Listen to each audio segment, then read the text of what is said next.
It all started when the moon turned yellow. Not just yellow, banana yellow. And not just banana yellow. It started peeling itself. Tung Sahur was the first to notice. He was drinking upside-down tea in his upside-down observatory when he screamed, "The moon is ripe!" He immediately called his best friends. Bombardiro Crocodilo, the tuxedo-wearing crocodile with a kazoo collection sorted by mood. Tralalelo Tralala, the legendary unicycle ballerina who speaks fluent cloud. They met under the suspicious popcorn tree. "Friends," Sahur shouted, "we must go to the moon before it's fully peeled. There could be juice. Cosmic juice." Bombardiro gasped. "Did you mean intergalactic banana essence?" Tralalelo did a cartwheel. "I've been dreaming of this since Tuesday." They jumped into the Sahur 2000 rocket bathtub trademark, fueled entirely by jam, dreams, and suspicious cheese. Liftoff was bumpy. The bathtub spun 3 times, sang a lullaby in Portuguese, and shot into the sky with a burp. As they approached the moon, they saw a giant monkey wearing moon boots, eating banana peels, and humming Beethoven's Fifth. "Who dares disturb the banana moon?" the monkey bellowed. Sahur stepped forward, adjusting his gravity-resistant hat. "We come in peace and mild confusion," he declared. Bombardiro handed over a peace offering, a perfectly tuned kazoo. Tralalelo performed an interpretive dance of the solar system. The monkey wiped a tear. "I have guarded this moon for 4,000 banana cycles, but never have I seen such glorious nonsense." He invited them to the moon core, where rivers of banana nectar glowed and gravity danced to jazz. They sipped juice, floated through dreams, and even got honorary moon citizenship. But as the moon started to unpeel too far, it got slippery. Sahur grabbed his emergency banana umbrella trademark. "Time to go, team." They returned to Earth with sticky boots, glowing smiles, and moon-certified kazoo licenses. No one believed their story, except the suspicious popcorn tree, which now occasionally whispers in Portuguese, "Banana forever." Back on Earth, strange things began to happen. First, the sky turned slightly orange every Tuesday afternoon. Then, people's shadows started humming disco. And finally, a jar of marmalade in Sahur's pantry began glowing and chanting in Latin. Sahur, Bombardiro, and Tralalelo met again under the suspicious popcorn tree, now wearing sunglasses and muttering Italian poetry. "I think we've cracked something cosmic," Sahur whispered. "Or something's cracked us," Bombardiro muttered, chewing a lemon thoughtfully. "Maybe it's all a big soup," Tralalelo added, doing a pirouette into a bush. Suddenly, a beam of marmalade light shot from the jar and revealed the Council of Fruit. Hovering in the sky, a giant peach in a monocle, an angry pineapple in a robe, and an elder blueberry that vibrated when it spoke. "The banana moon has been unbalanced," the peach bellowed. "The gravity of jams is shifting, and the marmalade eclipse approaches." Bombardiro fainted into a pile of accordion music. Tralalelo gasped so hard, a rainbow sneezed in the distance. Sahur simply adjusted his socks. They had only 48 jam minutes to save the galaxy. And so, they leapt into action. Sahur built the Marmalade Eclipse Goggles trademark using spoons, hummingbirds, and exactly 7.5 raisins. Tralalelo summoned her unicycle of infinite loops, now with banana peel tread. Bombardiro, having recovered, brought the emergency kazoo choir, a group of frogs in bowler hats. As the eclipse began, marmalade rained from the sky. Shadows reversed, left became right. Clouds meowed. and somewhere, a vending machine achieved enlightenment.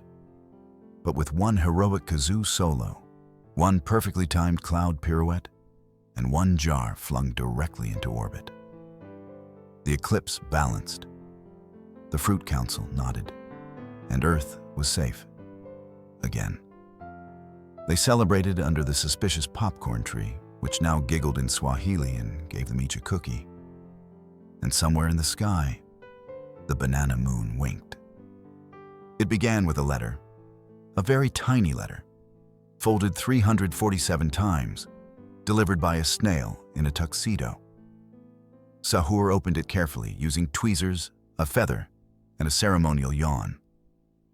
Inside, it read, "You are hereby summoned to the Grand Sardine Parliament of Basement 13.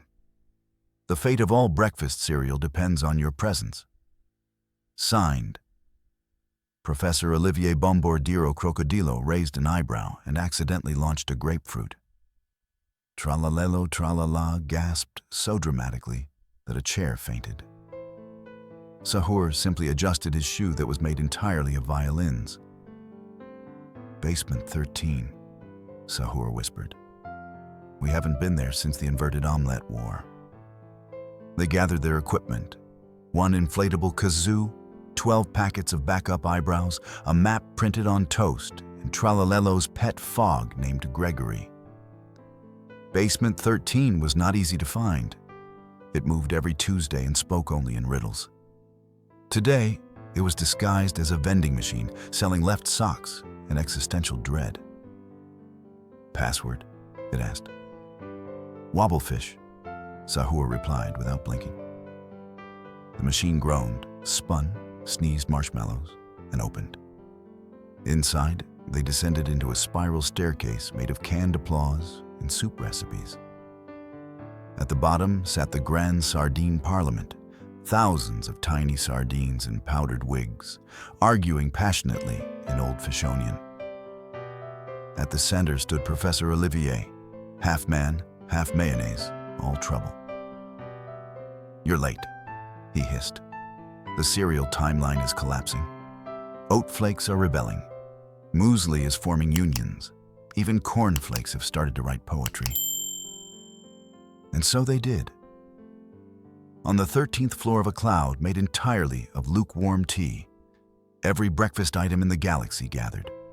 Croissants debated with pancakes, waffles signed treaties with toast, and porridge meditated with a spoon. In the end, Sahur gave a speech so powerful, even a cereal box cried. "Breakfast," he said, "is not a meal. It's a beginning, and every beginning deserves unity and maybe syrup." The Parliament cheered. Professor Olivier exploded into mayonnaise fireworks, and the galaxy sighed in relief. It started with a cow in sunglasses, hovering slightly above the ground, mooing in Morse code. Sahur was sipping lukewarm bubble tea through a carrot. Bombordiro Crocodilo was reading a book upside down. The book was reading him back. And Tralalelo Tralala was trying to teach her pet frog, Gregory, how to do taxes. Then came the cow. It hovered into the living room through the refrigerator. With a single moo, it projected a hologram of yogurt. "Yogurt is alive," said the cow. "It's planning to take over brunch." Everyone gasped. Even the couch developed goosebumps. Tralalelo raised an eyebrow that was not hers. "Wait, wasn't yogurt banned after the pudding treaty of '92? The cow nodded solemnly. "That's what they want you to think." Thus began the yogurt conspiracy. The team set out immediately, boarding their flying spoon, the SS Oatmeal Thunder, which ran on jazz music and forgotten dreams. They traveled through the Milky Way Cafe district, where cappuccinos rained sideways and muffins screamed philosophical questions. At last, they reached the Yogurt Citadel, a fortress made of strawberry swirl and suspicious silence. Inside, the Yogurt King was waiting. He was smooth, he was fruity. He wore a crown made of granola. "You're too late," he purred. "We've already converted the muffins. The bagels are next." But Sahur stepped forward, holding the ancient artifact, the legendary lunchbox of truth. With a clang, he opened it. Inside was the one thing yogurt could not face: a single, unshaken cup of tapioca. The yogurt king screamed, curdled, and melted into polite cottage cheese. The citadel imploded gently, turning into a picnic blanket. Back home, Sahur and the gang celebrated with a breakfast opera sung entirely by forks. Even Gregory the Fog danced a little. And in the sky, written in clouds, "One brunch saved. Infinite nonsense to go." It began, as most endings do, with a sneeze. A sneeze so powerful, it knocked the moon slightly off course. Now it resembled a disappointed potato. Tung Tung Sahur looked at his friends. Bombardiro Crocodilo was wearing 3 monocles, for style, not vision. Tralalelo Tralala had finally taught her pet frog Gregory how to play the accordion with his vapor. They had been through yogurt uprisings, muffin riots, and a brief interdimensional tax audit. But this was the final test. From the sky descended the great spoon, ancient, chrome-plated, singing softly in Portuguese. "I have come to return what was never borrowed," the spoon said. "The balance of nonsense must be restored." And then it happened. The world hiccuped. Mountains turned into marshmallows, rivers flowed with lemonade, and time itself paused for a dramatic jazz solo. Sahur reached out his hand, not to fight, not to win, but to tickle the universe behind its cosmic ears. The spoon shimmered. "You understand," it said. "You are the chosen absurdity." Then everything unexploded. Reality rebuttoned itself. The moon returned to being round and slightly lactose intolerant. The team sat on a cloud that tasted vaguely like peanut butter. Bombardiro Crocodilo exhaled. "So, what now?" Sahur smiled. "Now, we nap, and tomorrow we conquer the alphabet soup dimension. But only after brunch."